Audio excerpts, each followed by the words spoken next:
أعوذ بالله من الشيطان الرجيم أمن هو قانت آناء الليل ساجدا وقائما يحذر الآخرة ويرجو رحمة ربه قل هل يستوي الذين يعلمون والذين لا يعلمون إنما يتذكر أولو الألباب.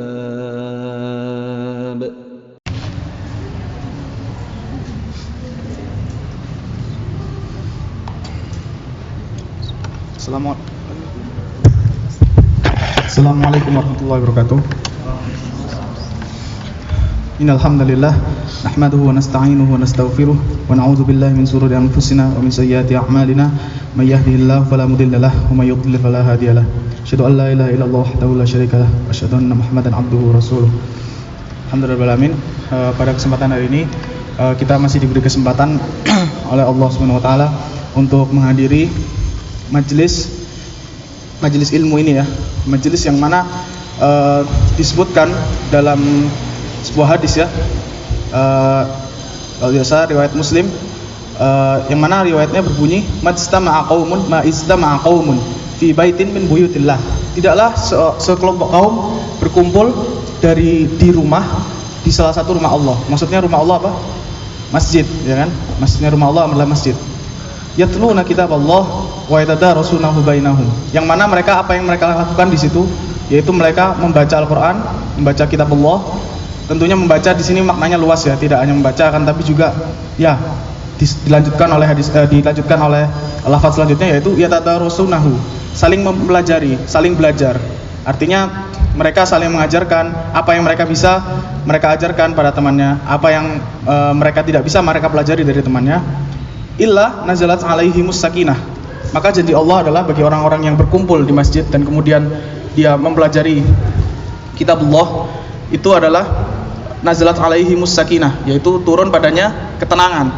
Maka ketika kita mencari ketenangan, janganlah mencari di tempat-tempat maksiat ya, tapi justru cari di cari di majelis ilmu. Karena Allah yang menjanjikan bahwa turun ketenangan itu di situ, di majelis ilmu. Kalau belum turun ketenangan, maka mungkin ada yang salah dengan niat kita. Maka kita perlu memperhatikan kembali niat kita seperti itu. Sebagaimana ada sebuah kisah ya, dari yang diriwayatkan dari Sufyan Ats-Tsauri, seorang ulama.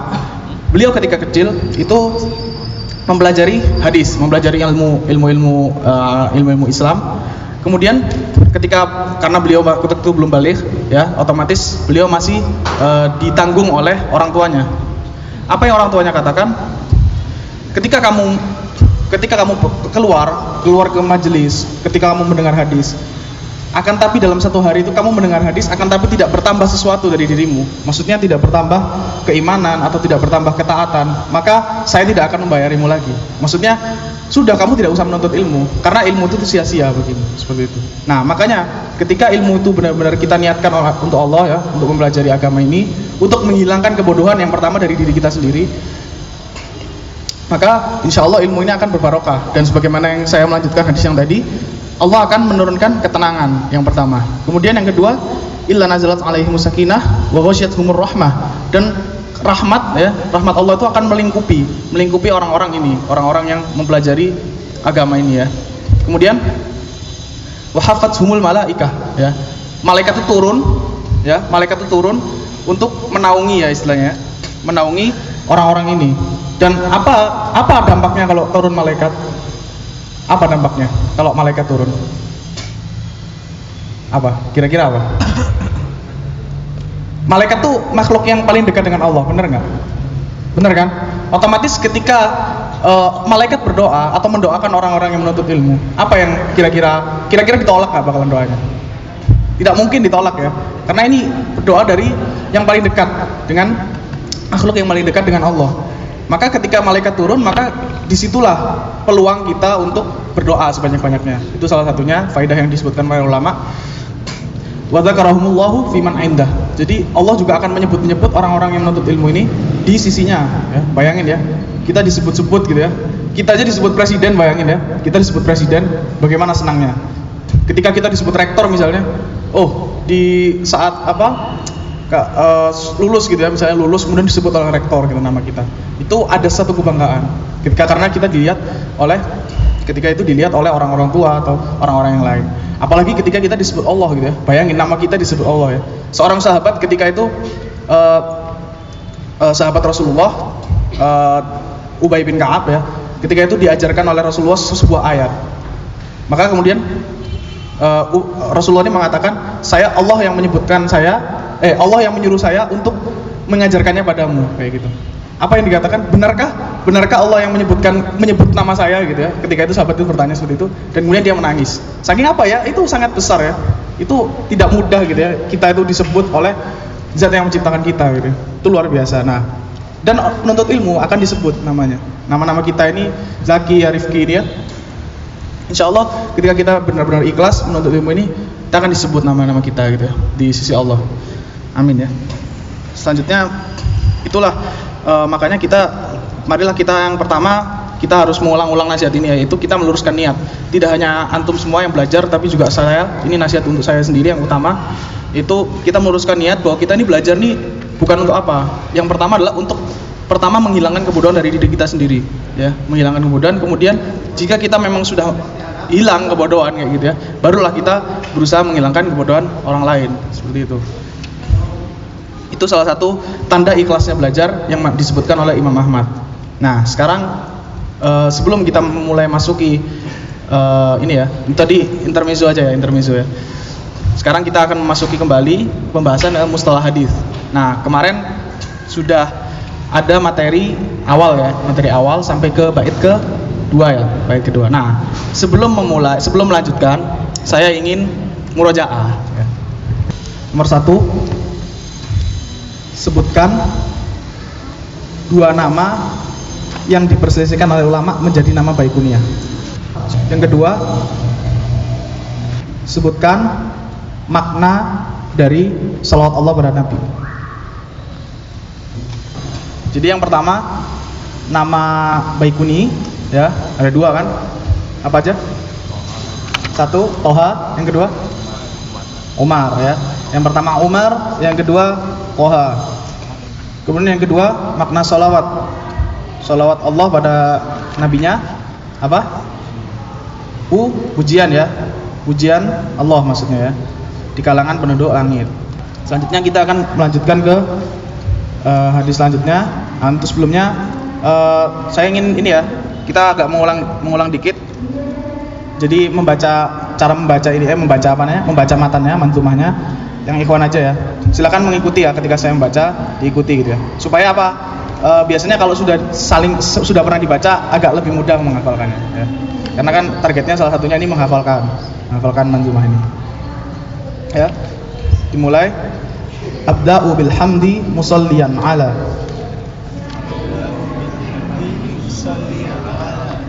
Muhammadin khairi nabiyyin ursila wadhi minaqsamil hadithi iddah. Ya, bacanya minaqsamil, jadi itu disambung ya, nggak harus pakai kol-kolah sih, minaqsamil juga nggak apa-apa. Pokoknya itu alifnya nggak terbaca ya. Wa kullu wahidin ata wa haddah. Ya, ulangi lagi ya dari awal ya. Abda'u bilhamdi musalliyan ala Muhammadin khairi nabiyyin ursila wadhi minaqsamil hadithi iddah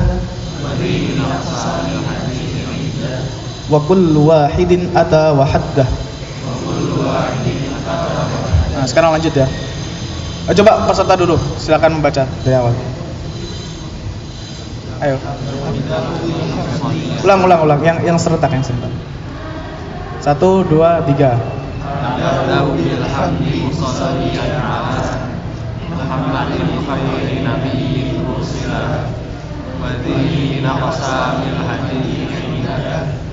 wa kullu wahidin ata wa hadda. Selanjutnya kita lanjutkan ke bait ketiga dan keempat. Awwaluhas sahihu wa huwa mattasal. Awwaluhas sahihu wa huwa mattasal. Wahwa ya, wahwa bukan wahwa. Awwaluhas sahihu wa huwa mattasal. Awwaluhas sahihu wa huwa mattasal. Isnaduhu wa lam yashidda aw yu'al. Ini yashidda ya, yang saya ini terima dari guru saya dulu, yashidda bukan yashidda ya. Isnaduhu wa lam yashidda aw yu'al. Isnaduhu wa lam yashidda aw yu'al. Yarwihi 'adlun dhabitun 'an mislihi. Yarwihi 'adlun dhabitun 'an mithlihi. Ulangi ya. Yarwihi 'adlun dhabitun 'an mislihi. Yarwihi 'adlun dhabitun 'an mithlihi. Mu'tamadun fi dhabtihi wa naqlihi. Mu'tamadun fi dhabtihi wa naqlihi. Ulang lagi. Awwaluhas sahihu wa huwa mattasal. Isnaduhu wa lam yashidda aw yu'al. Yarwihi 'adlun dhabitun 'an mislihi. Mu'tamadun fi dhabtihi wa naqlihi. Ya, silakan diulang. Dari awal ya, dari awal sekali. Abda'u.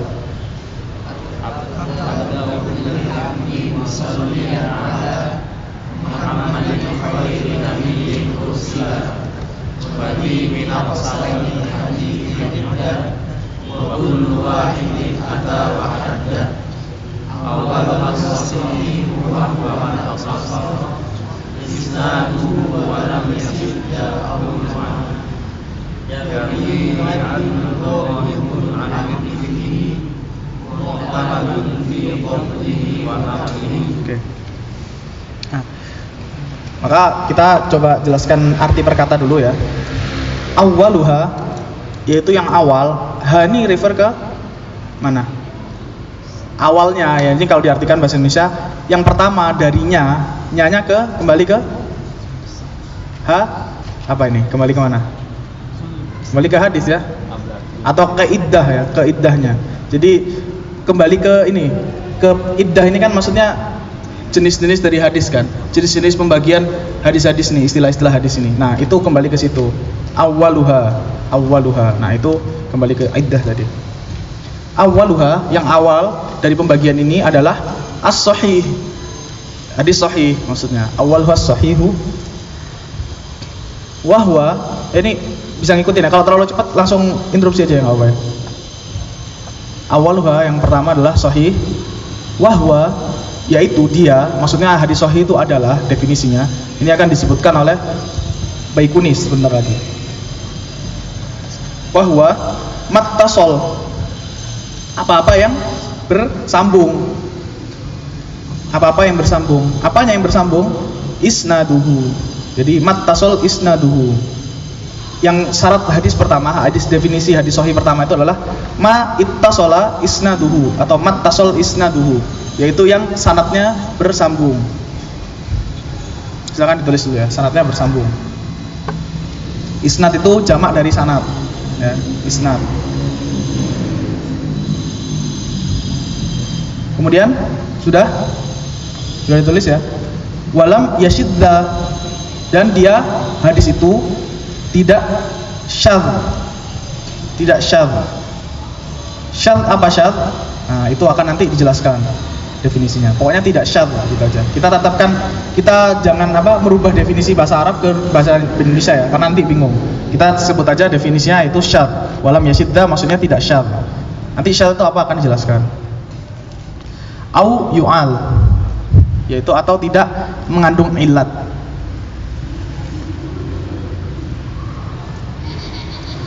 Ilat apa juga nanti akan dijelaskan. Udah ya tadi awwaluhas sahihu ya, yang pertama sahih, wa huwa mattasal, yaitu yang bersambung, isnaduhu sanadnya, walam yashidda, dan tidak syadz. Hadis itu maksudnya tidak mengandung syadz, au yu'al, dan tidak juga mengandung illat. Selanjutnya Baikuni melanjutkan, yarwihi adlun dhabitun. Yaitu hadis sahih ini adalah hadis yang diriwayatkan oleh yang meriwayatkan hadis ini maksudnya adalah adlun. Yang pertama adalah orang yang adil. Yang kedua orang yang dhabit. Gitu ya. Adil lagi dhabit nih maksudnya. Adil dan dhabit. Yarwihi adlun dhabitun maksudnya orang meriwayat hadis sahih ini diriwayatkan oleh orang yang adil dan orang yang dhabit. Apa definisi adil dan dhabit? Nanti akan kita jelaskan lagi. Tulis dulu aja, adil dan dhabit an mislihi, dari yang semisalnya, maksudnya dari orang-orang yang adil dan dhabit juga.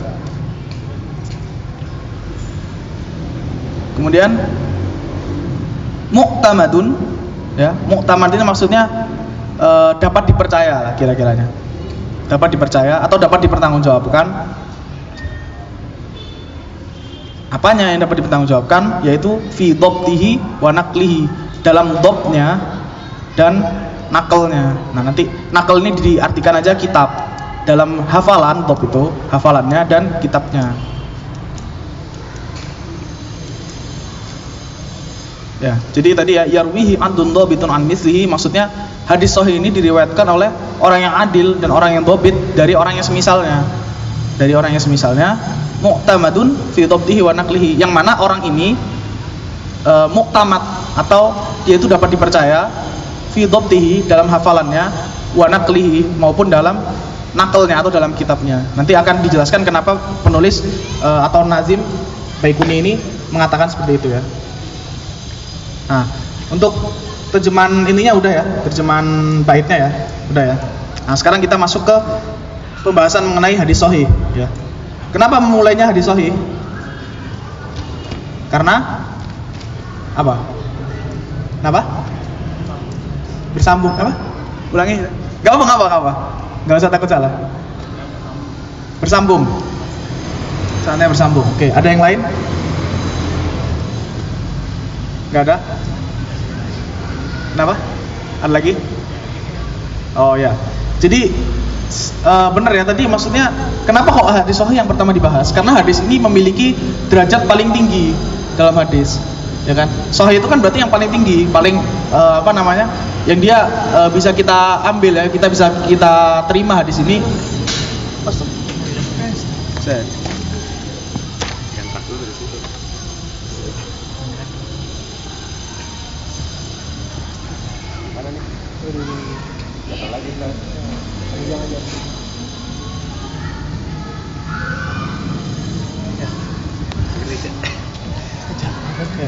Ada sedikit iklan ya. Saya lanjutkan ya. Oh ya, kenapa hadis sahih yang disebutkan pertama? Karena hadis ini memiliki derajat yang paling tinggi, yang paling bisa diterima, yang paling bisa kita percaya hadis ini. Nah, adapun yang nanti di akhir penulis akan menyebutkan wal kadzibul mukhtalaqul masnu'u, yaitu hadis maudhu, hadis yang paling rendah derajatnya, yaitu hadis palsu. Nah, itu nanti di akhir. Jadi memang penulis mengurutkannya seperti itu, dari yang paling kuat hingga yang paling lemah, paling tidak bisa diterima. Akan tapi ada pertanyaan lagi, kenapa ini kan pembahasan sebenarnya nanti aja lah kalau gitu. Akan ditunda pertanyaannya ketika akan datang pembahasannya. Yang penting itu tadi ya, yang paling tinggi kita anggap sekarang hadis sahih ya, hadis sahih gitu. Sebenarnya ada lagi yang lebih tinggi, yaitu hadis mutawatir. Tapi kita belum masuk pembahasan itu, jadi nanti akan kita tunda. Nah, jadi tadi penulis menyebutkan hadis sahih yang pertama, yaitu definisinya sebagaimana disebutkan, ada 5 syarat yang harus dipenuhi ketika hadis ini disebut, supaya hadis ini disebut hadis yang sahih. Yang pertama yaitu ma ittasala sanaduhu atau mattasal isnaduhu, ya, yaitu sanadnya bersambung. Itu yang pertama. Nah, sebenarnya kalau di kitab-kitab mustalah, yang kedua bukan syarat kedua itu bukan yang syad atau ilat, itu nanti di belakang. Syarat kedua adalah diriwayatkan oleh orang yang adil. Rawinya adalah rawi yang adil. Nah, apa maksudnya adil? Nah, sekarang bisa dibuka di buku di halaman 21 ya. Rawi yang adil itu adalah sini disebutkan oleh ini ya, Syekh Ali Hasan Al-Halabi, beliau menyebutkan definisi adil di sini yaitu huwa, ya, orang yang adil itu adalah ar-rawi, ya, adalah seorang rawi alladzi yahmilu sifatin, yang mana dia yahmilu, membawa sifatin, sifat-sifat. Jadi dia memiliki sifat-sifat, ya. Rawi yang adil itu ada orang yang atau rawi yang memiliki sifat-sifat. Sifat-sifat yang seperti apa? Sifat-sifat yang tahmilu sahibaha 'ala taqwa, yang mana menunjukkan pemilik sifat ini merupakan orang yang bertakwa. Maksudnya adalah dia itu memiliki sifat-sifat yang menunjukkan bahwa dia orang yang bertakwa. Intinya seperti itu. Rawi yang adil itu. Selain itu juga watstina bil adnas, dan menjauhi perbuatan-perbuatan yang mengotori takwaannya ini, atau mengotori keadilannya. Misalnya seperti dia melakukan dosa kecil yang mana dia nampakkan, gitu. Itu salah satu yang mengotori keadilannya tentunya. Kemudian juga wa ma yaqillu bil muru'ati 'indan nas. Nah, inilah kita melihat bagaimana seorang ahli hadis itu sangat ketat ya dalam menilai perawi itu. Di poin ketiga ini, wa ma yakhillu bil muru'ati indan nas, dan menghindari, maksudnya itu dia menghindari sifat-sifat yang menyebabkan muru'ahnya hilang. Muru'ah ini apa maksudnya? Muru'ah itu kehormatan. Contoh simpelnya ya, disebutkan di salah seorang di syarah yang lain, bahwa misalnya di satu daerah ada daerah itu salah satu adatnya adalah minum tuh sambil duduk, kebiasaannya itu minum sambil duduk. Kemudian ada seorang yang minum sambil berdiri. Minum sambil berdiri ini tidak dosa kan ya, makruh ya kan, maksudnya tidak sampai ke dosa ya, di salah satu pendapat. Anggaplah kita mengambil pendapat yang seperti itu. Tapi daerah itu meyakini bahwa minum sambil berdiri itu kurang baik. Itu termasuk sesuatu yang menjatuhkan muru'ahnya, dan hadisnya akan ditolak seperti itu. Hadis dari dia, karena dia tidak dianggap tidak adil karena muru'ahnya turun. Atau apalagi misalnya contohnya ada seorang perawi hadis ya, suka main game gitu. Itu salah satu, misalnya bisa saja orang-orang menganggap itu salah satu yang menjatuhkan muru'ahnya gitu kan. Wah, ini kok rawi hadis tapi suka main game gitu kan. Ya, main game halal atau haram? Mubah kan ya jatuhnya ya. Anggaplah kita mengambil yang tidak berlebihan ya, yang pertengahan aja. Jatuhnya mubah, atau ya mungkin kalau kita katakan menyanyiakan waktu lah sebagian besarnya. Nah, itu tapi kan tidak sampai haram. Tapi itu termasuk perbuatan-perbuatan yang bisa menjatuhkan muru'ah. Maka muru'ah ini memang fleksibel, tergantung dari daerahnya. Bisa saja orang yang di satu daerah orang minum berdiri itu tidak masalah gitu, tapi di daerah lain itu menjadi masalah. Maka ini maksudnya adalah kenapa kok ulama itu mensyaratkan masalah muru'ah ini, dia itu bisa melihat situasi gitu ya. Orang yang cerdas, karena orang yang cerdas dia akan bisa melihat situasi, dia tahu posisinya ya. Dia tahu posisinya di situ, dia orang yang misalnya orang-orang mengambil hadis padanya gitu. Maka dia bisa tahu, oh saya harus posisinya itu harus di sini gitu. Jangan kemudian menurunkan posisinya sendiri dengan cara menjatuhkan muru'ahnya seperti itu.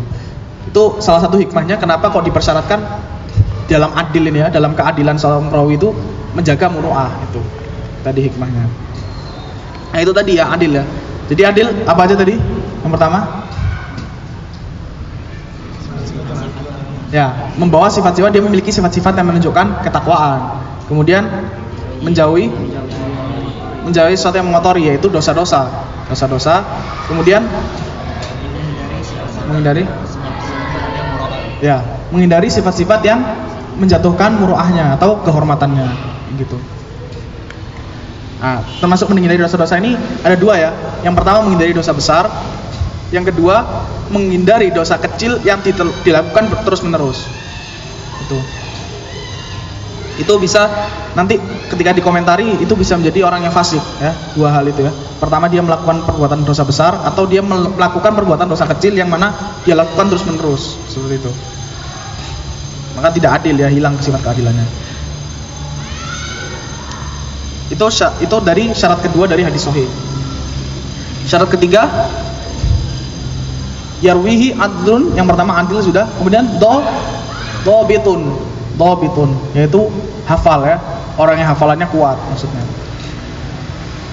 Dobit ini ya, kita lanjutkan baca di syarahnya ya, di penjelasannya.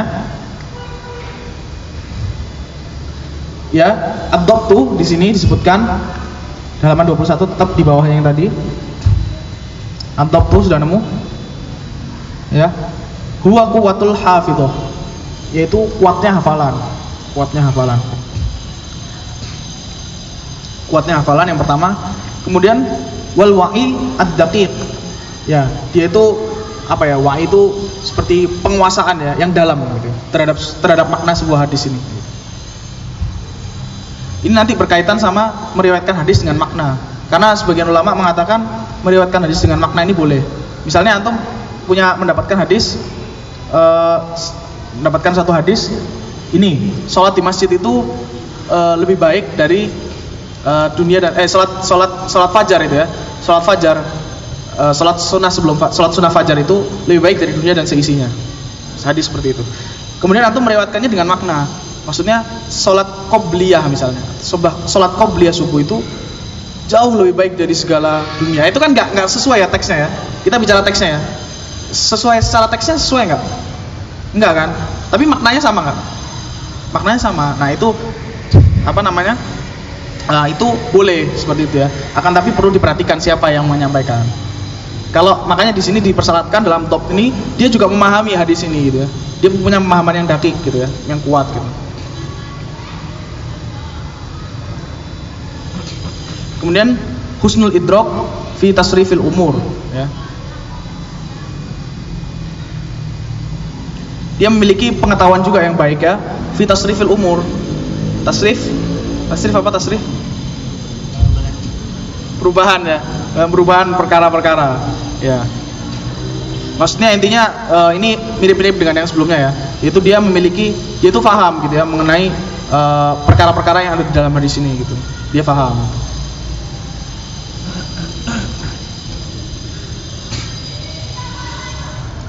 Itu selanjutnya wastabatu 'alal hifzi, itu dia sabat atau dia sabit itu apa? Dipercaya dalam hafalannya kayak gitu. Ini berkaitan dengan yang huwa kuwatul hafidhah.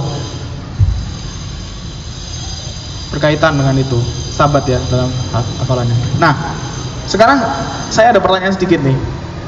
Kira-kira bagaimana para ulama itu mengetahui kekuatan hafalan seorang?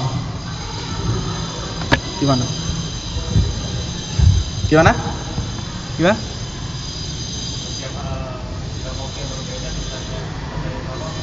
Nah, betul ya jawabannya ya.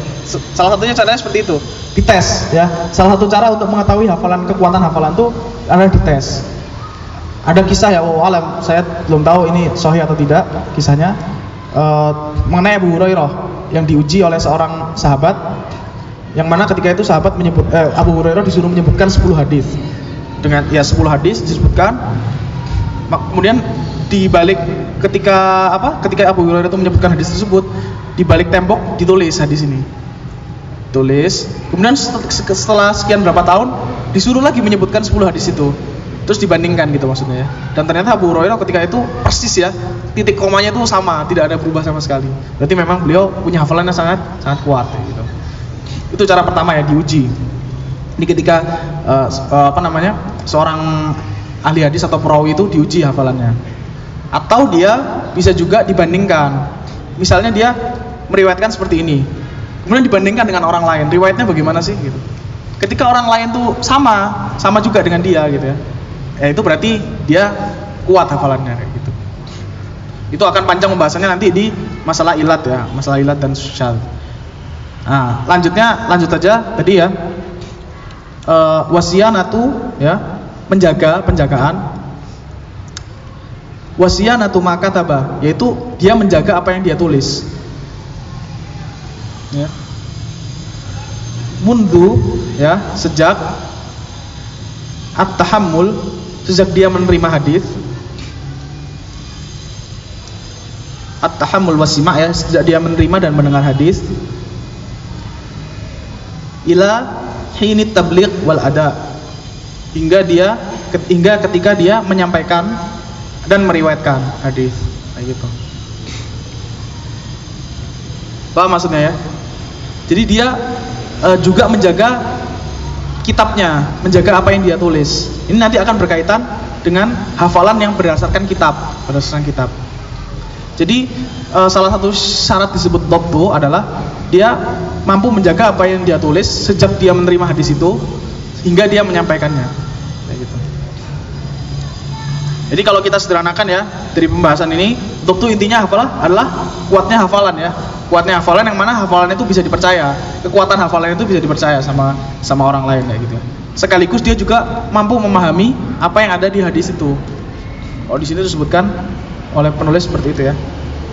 Dan selain itu, kita akan bagi juga top ini hafalan ini menjadi dua. Yaitu yang pertama hafal memang benar-benar hafal atau dhabtus sadri namanya. Hafal yang dari luar, hafal dari ini ya, dari ingatannya ya. Dia menghafal dengan ingatannya. Jadi maksudnya ya ketika misalnya sekarang ditanya, dia langsung bisa menjawab tanpa membuka apa-apa ya, tanpa membuka buku atau tanpa membuka apa, dia langsung bisa menjawab. Itu disebut dhabtus sadri. Kemudian selanjutnya juga dhabtul kitab ya, yaitu dia hafal melalui kitab. Maksudnya apa? Ketika dia mendengar hadis, dia tulis. Dia tulis hadis tersebut, kemudian hadis ini dia pegang ya, kitab ini dia jaga, jangan sampai dicuri orang, jangan sampai dibakar kayak gitu ya. Jadi benar-benar dia menjaga kitabnya itu disebut dhabtul kitab. Jadi misalnya saya memiliki buku catatan ya, misalnya ada buku catatan. Kemudian misalnya saya meriwayatkan hadis ini. Siapa namanya? Gasi ya.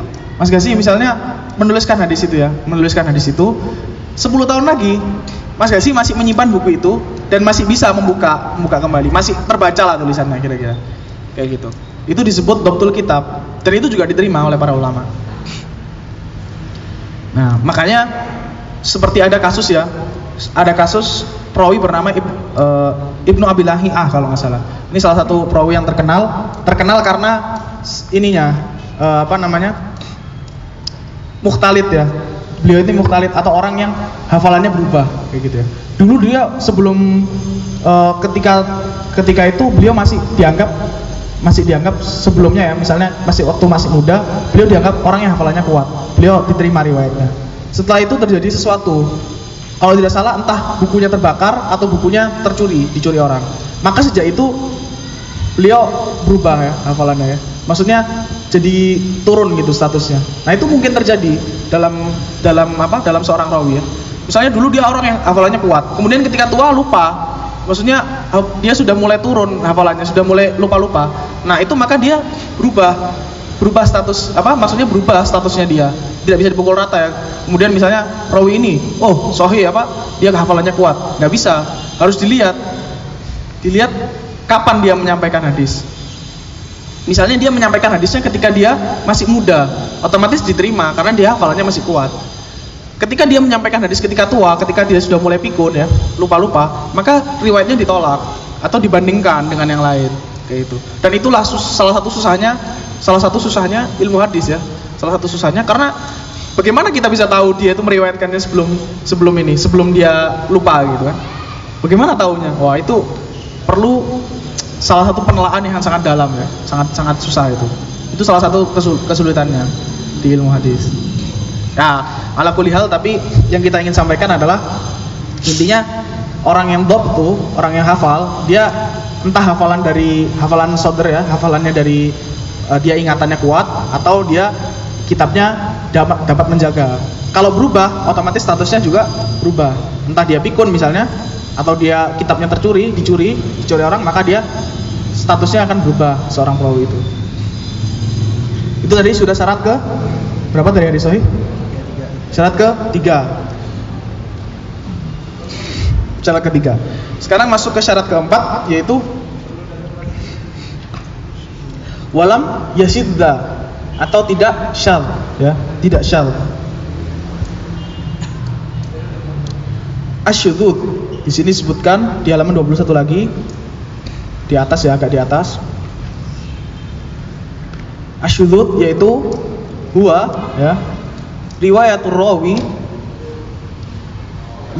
rawi al-maqbul ya, riwayat seorang rawi yang dapat diterima riwayatnya. Maksudnya apa? Seorang rawi yang dapat diterima ini maksudnya dia adil dan dhabt ya maksudnya ya. Rawi maqbul adalah dia yang keadilan dan hafalannya itu dapat dipertanggungjawabkan seperti itu. Mukhalifan ya, huwa riwayatur rawi maqbul ya, yaitu hadis syadz itu adalah hadis yang diriwayatkan oleh seorang rawi yang maqbul, yang diterima riwayatnya. Mukhalifan akan tapi menyelisihi man huwa aula minhu, menyelisihi orang yang lebih utama dari dia. Utama maksudnya lebih utama dari sisi apa? Yaitu imma adadan, entah dari segi jumlahnya, au tautsiqon, atau dari segi kesikohannya.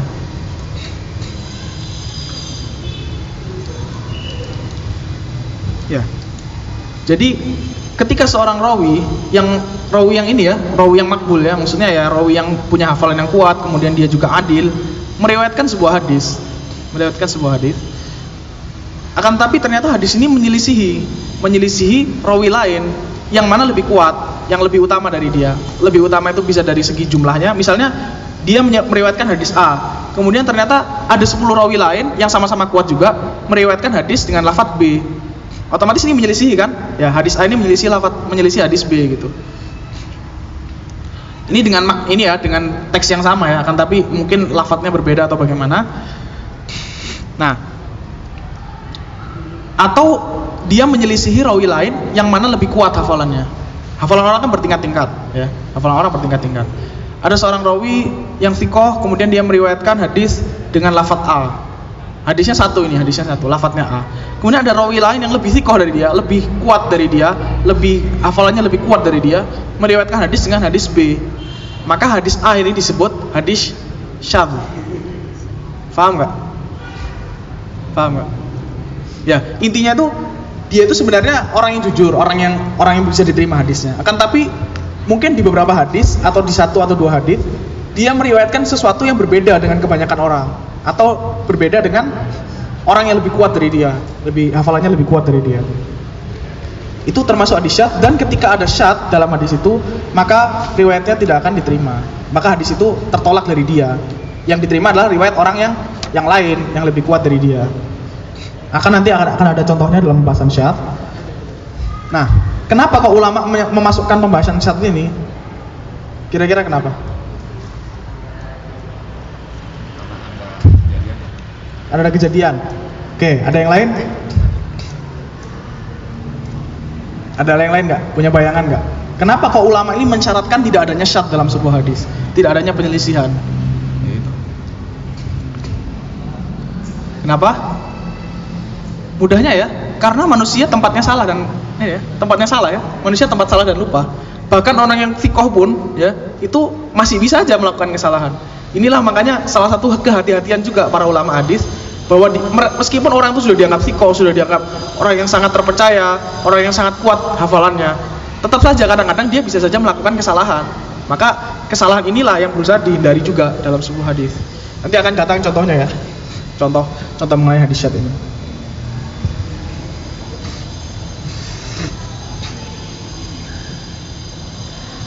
Nah, maka selanjutnya ilat ya, mengenai ilat.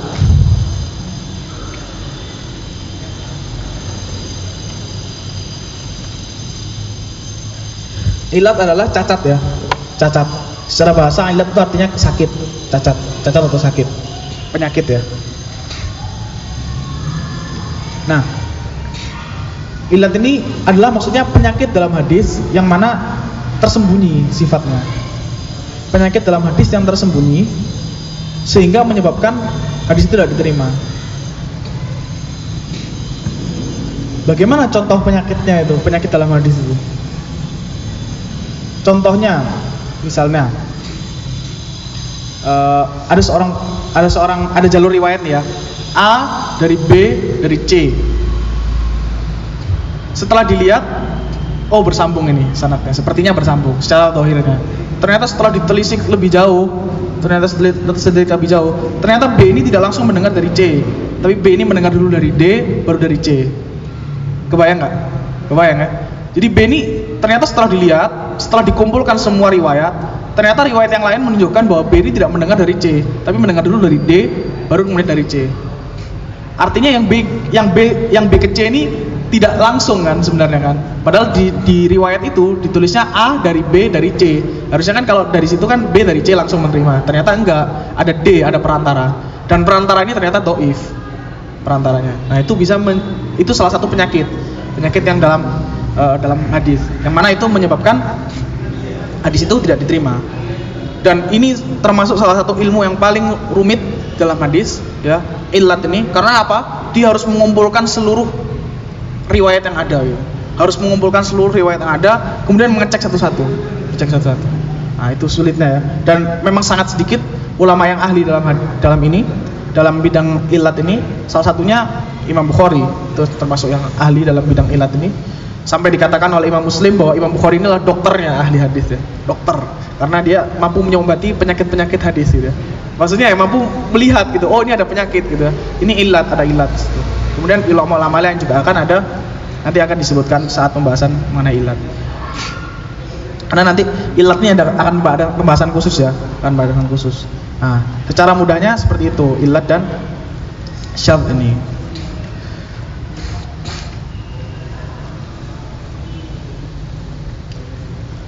Nah, kemudian sebelum kita melanjutkan, oh ya tadi ada satu yang belum dibahas ya justru ya, yaitu wahwa ma ittasala sanaduhu, ya, yang syaratnya bersambung.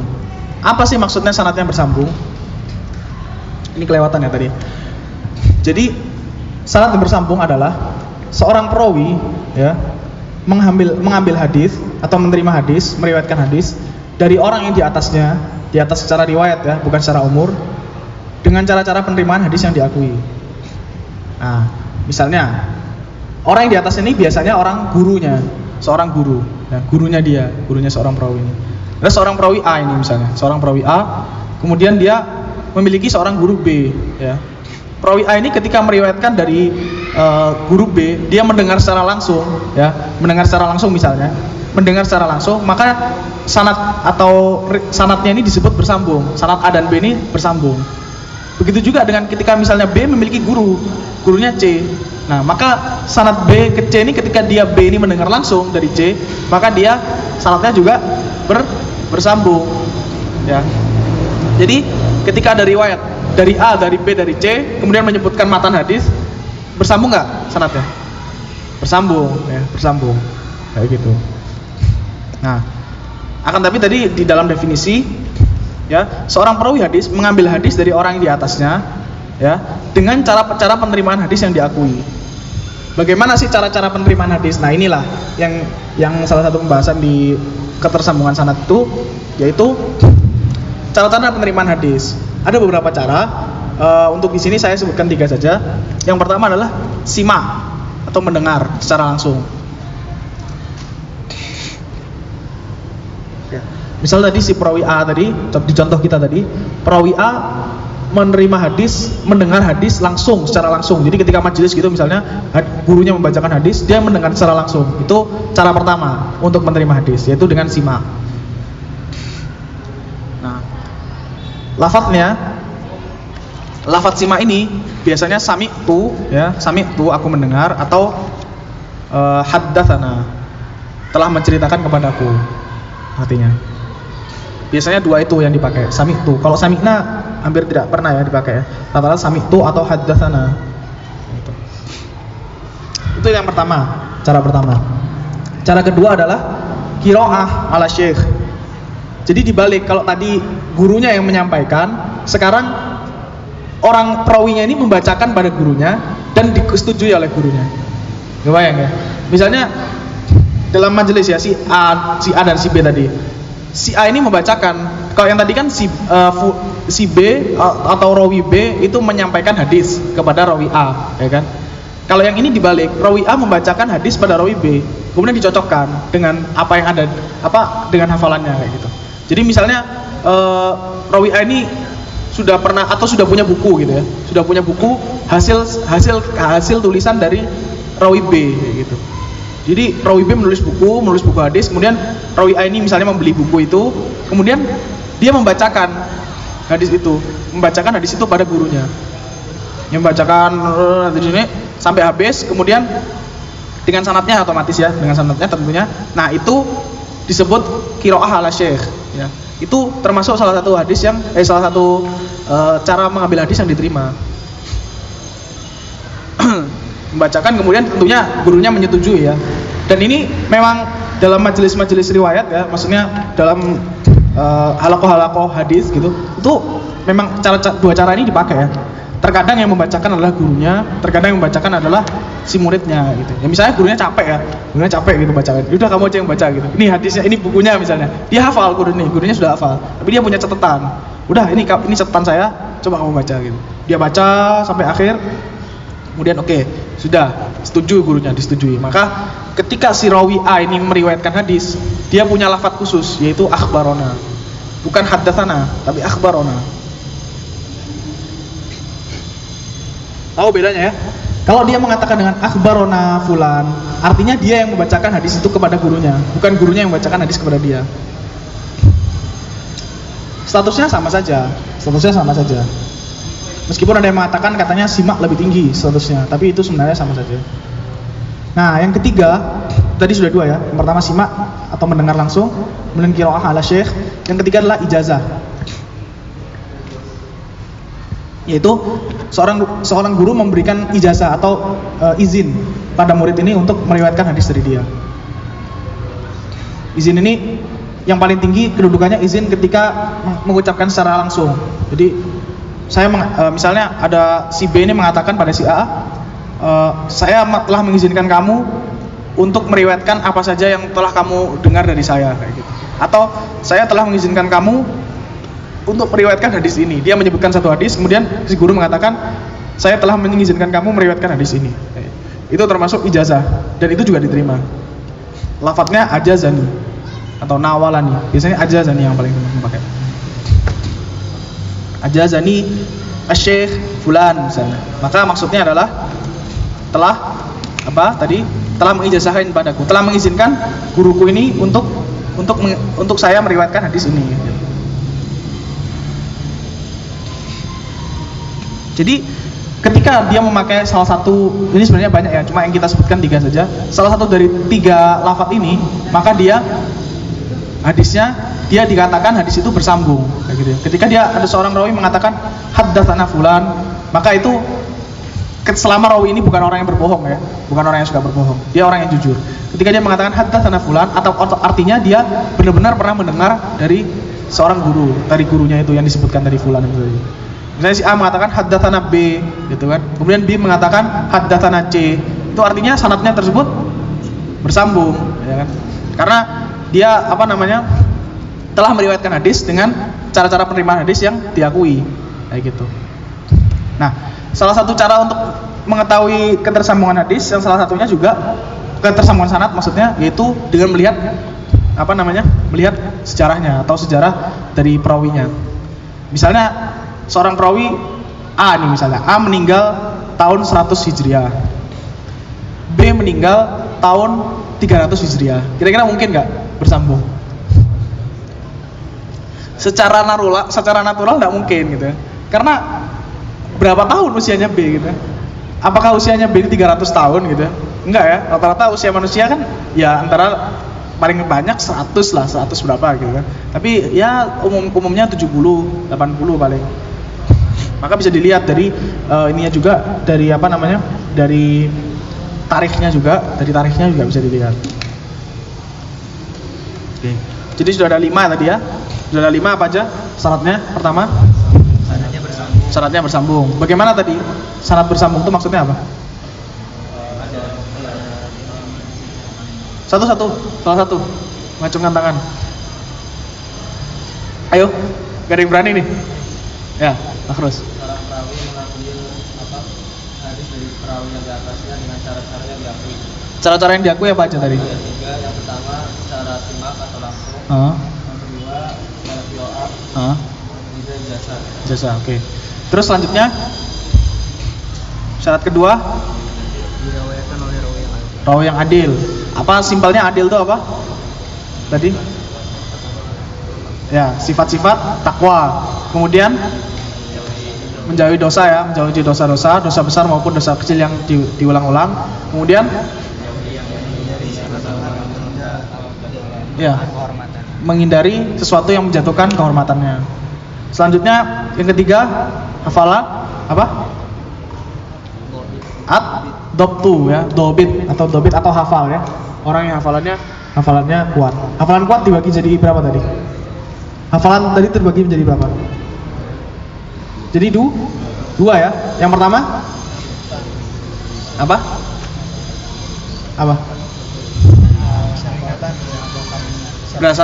Berdasarkan ingatannya atau dobtus sodri namanya ya. Dobtus sodri. Kemudian yang kedua dobtul kitab, yaitu dia tulisannya terjaga. Yang keempat tidak syad. Apa syad maksudnya? Oke. Lebih tinggi. Betul.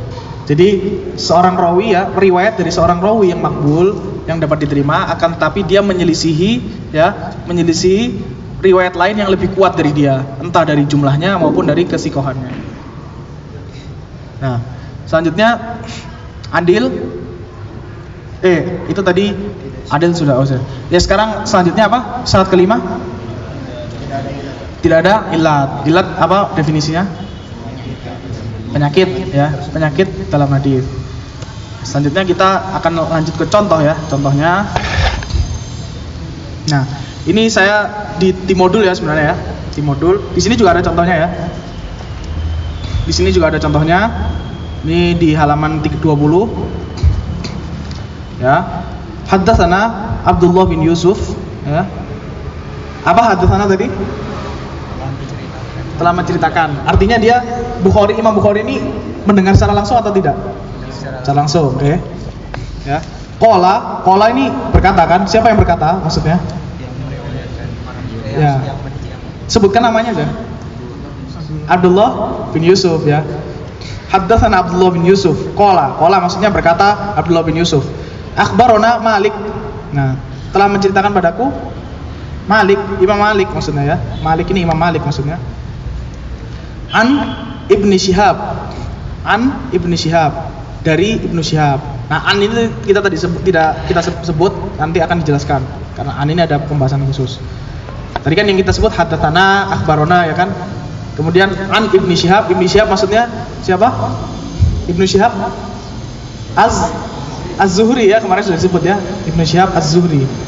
An Muhammad bin Jubair bin Mut'im ya. Muhammad bin Jubair bin Mut'im an abihi, dari bapaknya. Qala sami'tu Rasulullah sallallahu alaihi wasallam ya. Aku mendengar ya Rasulullah sallallahu alaihi wasallam qara'a fil maghrib at-tur, membaca dari surat maghrib, di surat maghrib itu surat at-tur ya. Surat at-tur ya dibaca ya, masyaallah ya. Ya ini kalau kita mau mengikuti sunnah Nabi ya, ini ya salah satunya. Kita mendengar hadis ini, oh berarti saya nanti kalau maghrib baca surat at-tur ya. Insyaallah waktu salam sudah hilang orangnya ya di belakang ya. Surat at-tur panjang ya, cukup panjang ya, 3 atau 4 halaman. Nah, itu salah satu contoh hadis sahih. Ada hadis lagi yang saya temukan, ini salah satu yang menarik ya sanadnya.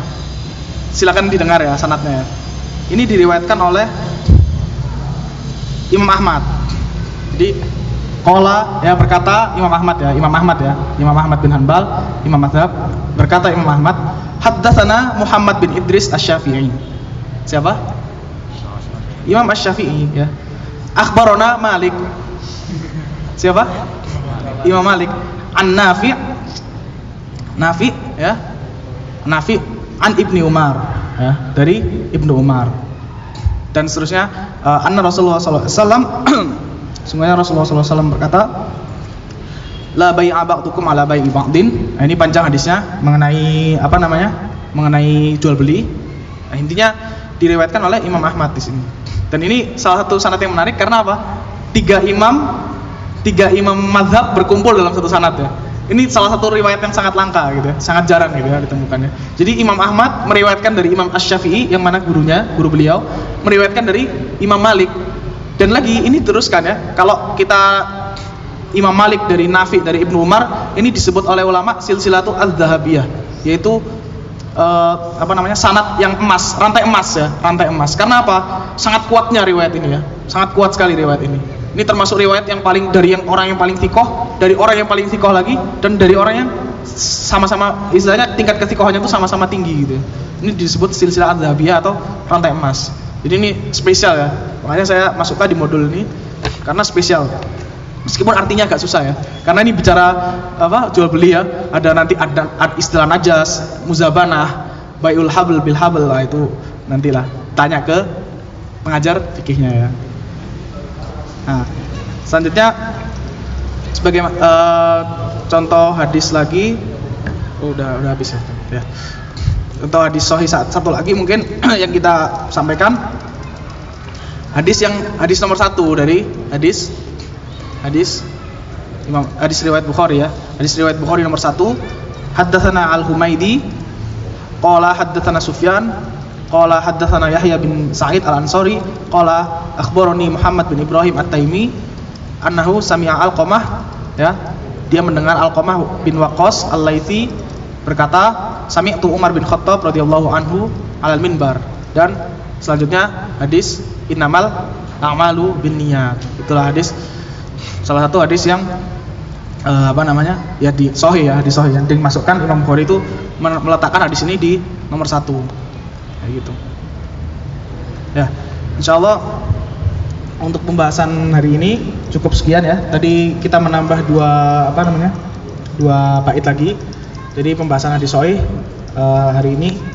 Untuk yang selanjutnya, pertemuan selanjutnya mungkin kita akan seperti itu lagi ya, itu ya. Di awal kita akan membaca matanya dulu, membaca baitnya dulu. Kemudian selanjutnya kita baru mulai masuk ke pembahasan. Untuk pertemuan